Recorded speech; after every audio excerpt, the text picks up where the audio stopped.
What's up everyone? Welcome to Book Review Monday and my channel. So I saw a video on Samantha Towle's Instagram that I had to check to see if I read this book by her. Apparently I never read it, and I admit there are a lot of books out there by my favorite authors I have yet to read. In the month of April I didn't sign up for any new ARCs to be sent to me. So I decided to read books that I had already had in my Kindle that I haven't read yet. And this is one of them. It's called River Wild, and it's by Samantha Towle, obviously. So this is a full and detailed review, so spoiler alert is now. So let's just go ahead and get started with the blurb and then recap, review, and then read the book. A new town, a new identity, pregnant and alone, and far away from a past that can never find me. River Wild, moody, sullen, jerk, and my new neighbor. I have no interest in befriending River, and he definitely doesn't want to be befriended by me. Then he helps me rescue an abandoned dog, and that day I see something in his eyes that reflects back in my own. Sadness, pain, loneliness. I know all those things well. And an unwanted and unexpected friendship that somehow works, then without warning it turns into something more. River and I both have our secrets, and that's okay. Because I understand him, and he understands me. For the first time in my life, I have something I never thought I would have: happiness. But happiness isn't forever. Not for people like me. Especially not when my past is waiting just around the corner, ready to come and take it all away. Okay, so in the beginning of this book, River's a young boy.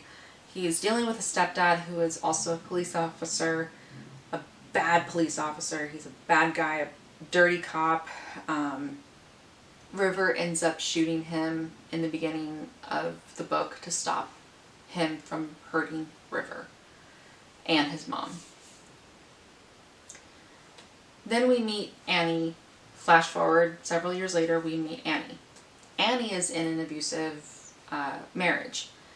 Annie doesn't have anyone in her life. She was in foster care until she was 18.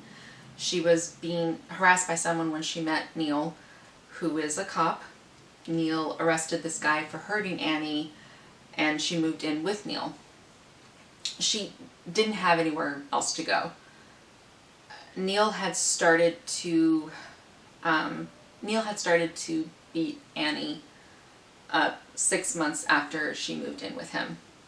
The day after they got married, she had endured this for years. She found out she's pregnant, and fearing for her life and her unborn child's life, she decided to leave Neil. Neil is a dirty cop. He also is being paid by criminals. Annie knows this, and he keeps this money, this payment that they give him, separate. So Annie doesn't work. She did have a job after high school, but Neil made her quit. She needs money to leave, so she steals this money and leaves her phone behind and goes to start her new life under a fake name, under her new name, Carrie Ford. Annie had a neighbor who was a pretty older lady. Mrs. Ford told her to take her deceased daughter's name, identification card, birth certificate, etc. Annie dyed her hair to match Carrie's hair. Mrs. Ford knew Annie was being abused by Neil. She knew. The bruises made it obvious. So from here on out, I'm going to refer Annie as Carrie. So Carrie moves to Texas. She pays for 6 months rent right away for a small house.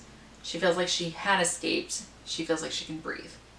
She sees her next door neighbor and tries to introduce herself, but he completely ignores her and walks back into his place. She also gets a job at a diner. The owner, Sadie, recognized a little bit of herself in Carrie, especially because she saw a bruise on Carrie's face. And Carrie says she ran into a door, which Sadie says she's also ran into doors too. Carrie did ask her if her door ever found her, and Sadie tells her no.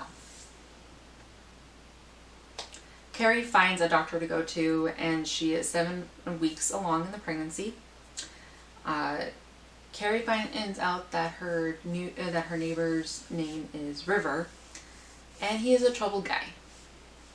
The story goes back and forth between Carrie / Annie's present to River's past.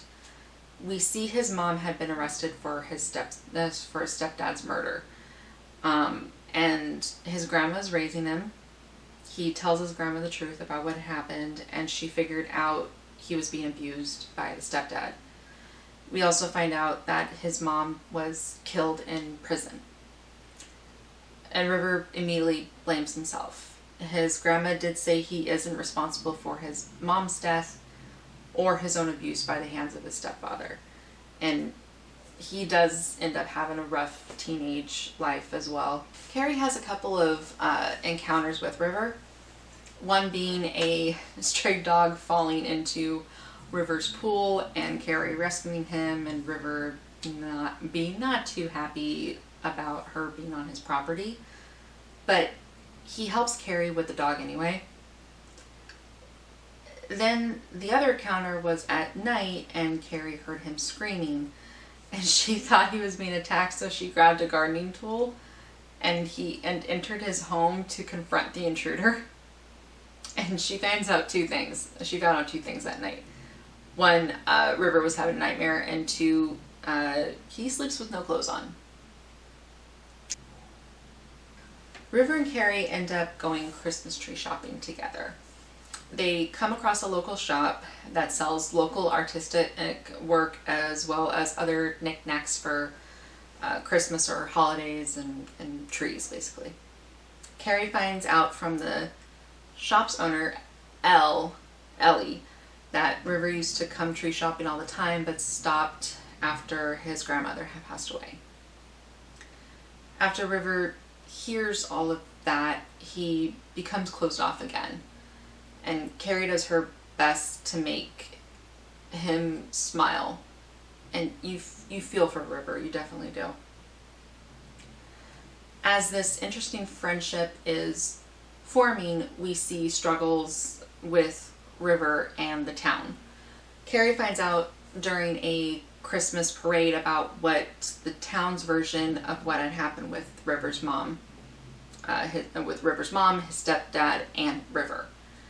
The town's version is River's mom had said.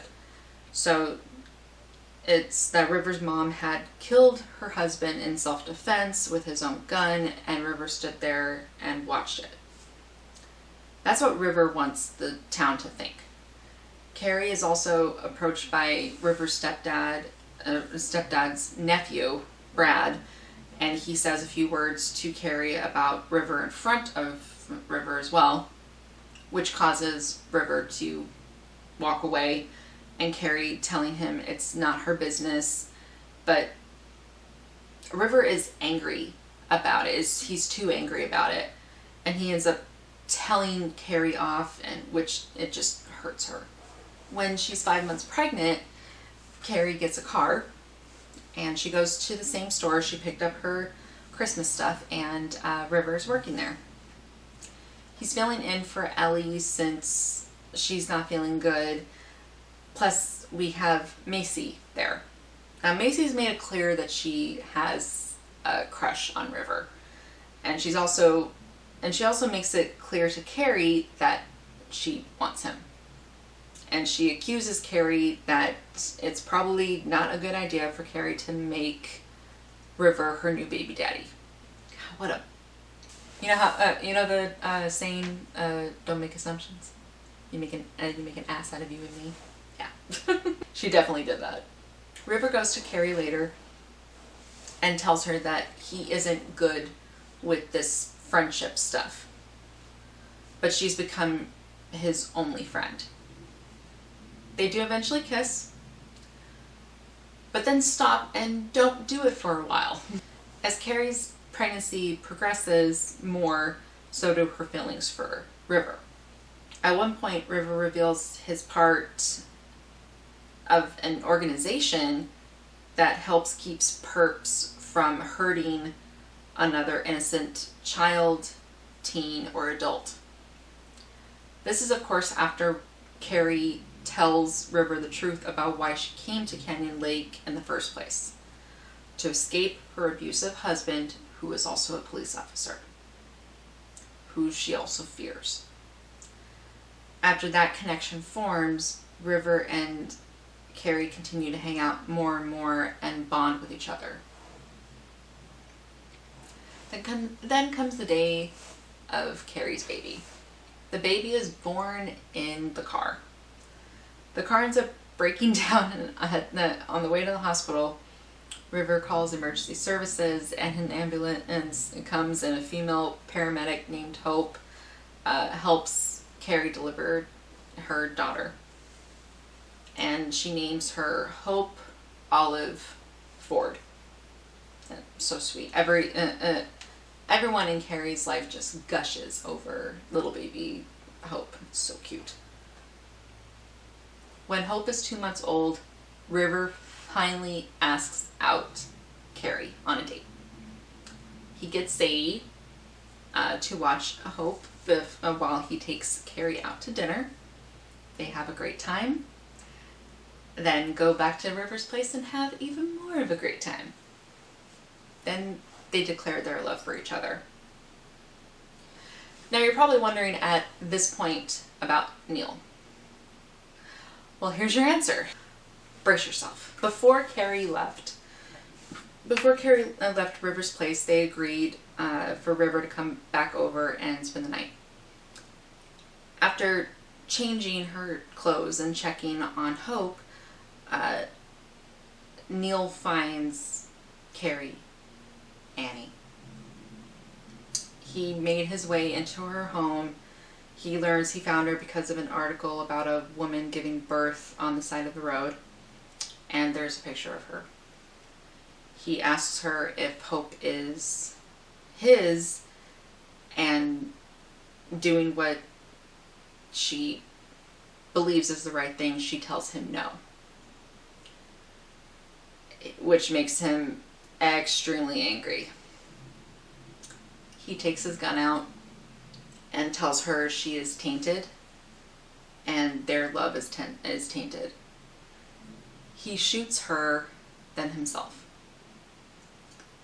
River comes in and pulls Neil's body away from Carrie, and Carrie is hanging on for her life.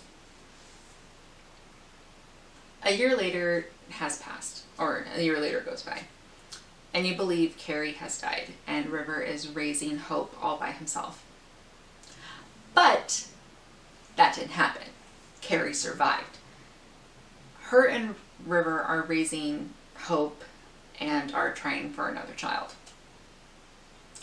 This story is just, it's so good. It came out a long time ago, and I'm still kicking myself to this day about me not being able to actually read this sooner.